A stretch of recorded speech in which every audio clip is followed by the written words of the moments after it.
السلام علیکم ناظرین، تحریک لبیک پاکستان کے حوالے سے بہت بڑی خبر آپ کے ساتھ شیئر کرنے لگا ہوں۔ مزید آگے بڑھنے سے پہلے ہمارے اس چینل کو سبسکرائب ضرور کریں، ویڈیو کو لائک کریں، اس کے ساتھ کمنٹس باکس میں اپنی رائے کا اظہار ضرور کیجیے۔ ناظرین، کچھ مہینے پہلے آپ جانتے ہیں کہ پی ڈی ایم سڑکوں پہ تھی اور بار بار حکومت سے مطالبہ کر رہی تھی کہ عمران خان استعفیٰ دے۔ اس کے علاوہ تحریک لبیک پاکستان کے بھی اپنے مطالبات تھے جو حکومت نہیں مان رہی تھی، اور پی ڈی ایم کی جانب سے یہ کہا گیا تھا کہ تحریک لبیک پاکستان بھی پی ڈی ایم میں شامل ہو جائے، کیونکہ تحریک لبیک پاکستان بھی حکومت کی مخالف جماعت ہے۔ ناظرین، آپ جانتے ہیں کہ تحریک لبیک پاکستان سب سے پاورفل جماعت ہے، اس لیے پی ڈی ایم یہ چاہتی تھی کہ اگر تحریک لبیک پاکستان کو ساتھ ملا لیا جائے تو حکومت جو ہے وہ گر سکتی ہے۔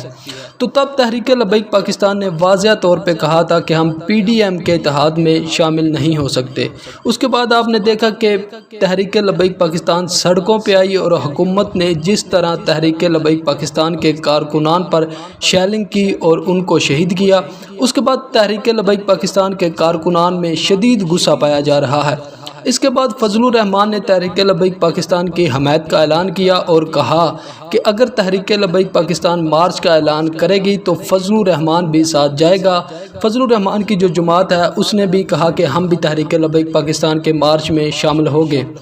تو اب جو خفیہ ذرائع سے خبر سامنے آ رہی ہے کہ پی ڈی ایم نے دوبارہ سے تحریک لبیک پاکستان کے ساتھ اتحاد کرنے کی پیشکش کی ہے، اور جو مذاکرات بھی ہوئے ہیں، یہ سینئر اینکر جو ڈاکٹر دانش ہیں ان کی طرف سے یہ کہا گیا ہے کہ پی ڈی ایم کے ساتھ تحریک لبیک پاکستان کے مذاکرات ہو رہے ہیں۔